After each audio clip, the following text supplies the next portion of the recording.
चाचा जी क्यों इतनी देरी हो गई बदायूं में आते आते प्रत्याशी बनने के बाद? अभी तो देरी हुई नहीं, अभी देखिए घोषणा भी नहीं हुई है चुनाव की। और यहाँ तक कि देखिए भारतीय जनता पार्टी तो अभी प्रत्याशी भी नहीं दे पाई। बहुत से कितने 51 तो दिए और जीत कर रहे हैं 80 के। तो हम इसलिए आपको बताना चाहते हैं समाजवादी पार्टी और इंडिया गठबंधन 80 सीटें भारतीय जनता पार्टी को हराने का काम करेगा। पहले भतीजा आप चाचा उसी सीट पे कैसे देखते हैं? देखिए आप सबको पता है ये समाजवादी पार्टी का गढ़ रहा है। यहाँ से नेताजी सांसद हुए, प्रोफेसर राम गोपाल सांसद हुए, धर्मेंद्र हुए। तो जब ये अब हम आ गए तो ये तो समाजवादी पार्टी का, अब इन्हें प्रत्याशी भी ढूंढे नहीं मिल रहा है। लेकिन बड़ा महत्वपूर्ण सवाल है, बीजेपी बड़ा संगठन से मजबूत है और ये सीट समाजवादी पार्टी पिछली बार हारी थी। क्या एजेंडा रहेगा आपका इस बार चुनाव जीतने के लिए? देखिए आपकी बार पूरे देश से भारतीय जनता पार्टी हारेगी और यहाँ बदायूं तो जमानत नहीं बचेगी भारतीय जनता पार्टी के प्रत्याशी। लेकिन वो तो 400 पार का नारा लगा रहे हैं। प्रत्याशी तो ढूंढे मिल नहीं रहे और इंडिया गठबंधन समाजवादी पार्टी ने तय कर लिया है 80 सीटों पर भी हराएगी। सर चीफ चुनाव से पहले बीजेपी सीएए का बिल लेके आई है और अमित शाह जी कहते हैं कि ये बिल किसी भी तरीके से वापस नहीं होगा, तो आप इसे किस रूप में लेते हैं? देखिए भारतीय जनता पार्टी पर कोई मुद्दे तो हैं नहीं और भारतीय जनता पार्टी सत्ता में है, बड़े घमंड में है, तो कुछ भी कर सकती है। तो केंद्रीय गृह मंत्री तो कहते हैं कि फिर खड़े हो गए शेरवानी साहब के साथ में, कैसे साधेंगे उन्हें आप?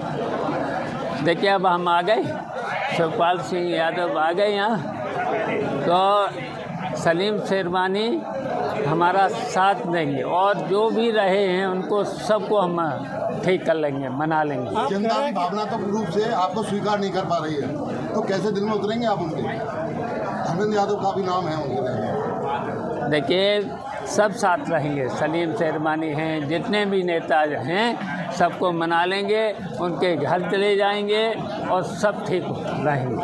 आप कह रहे हैं कि हम 80 की 80 सीटें यूपी में जीतेंगे, हराएंगे, ये कह रहे हैं। आप जीतेंगे, मैं वही कह रहा हूँ आप मतलब हराएंगे, मतलब वो कह रहे जीतने का, हम हराएंगे। अब ये बताइए कि 2014 से केंद्र में मोदी जी की सरकार है, 2017 और 22 में प्रदेश में फिर से योगी जी दोबारा मुख्यमंत्री बने, आपके संबंध भी काफ़ी मधुर हैं योगी जी से, तो क्या ऐसा आपने किया है या क्या उन्होंने ऐसा गलत किया है जो आप 80 सीटें जीत पाएंगे? देखिए भारतीय जनता पार्टी के 10 साल में जितने भी जो कहा सब झूठ और झूठ के अलावा कुछ किया नहीं है।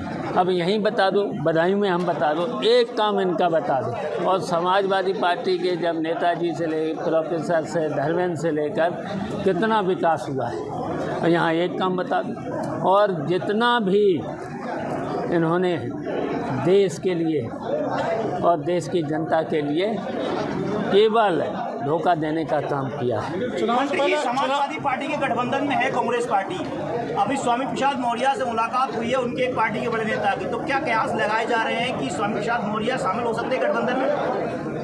तो कांग्रेस में हो जाएं तो ठीक है, क्या है उसमें? आप गठबंधन में स्वागत करेंगे? देखिए कांग्रेस में आ जाएं तो ठीक है।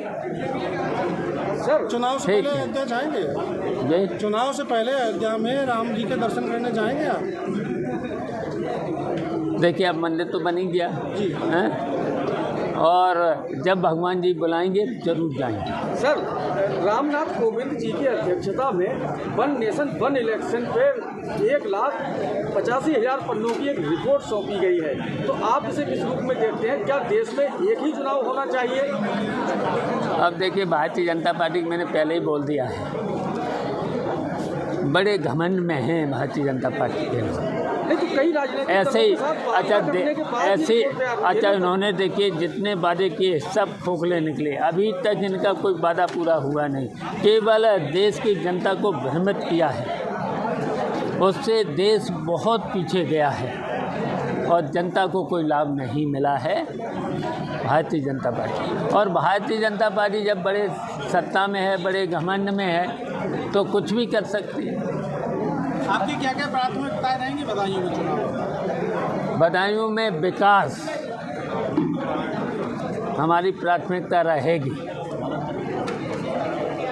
कितने वोटों से जीत मानते हैं इस बार आप? जितने से आप लोग जिता दोगे आप लोग, और आप लोगों से भी हमारा निवेदन है, पूरा सहयोग आप लोगों का भी चाहिए हैं।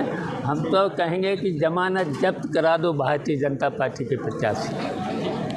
धन्यवाद, थैंक यू।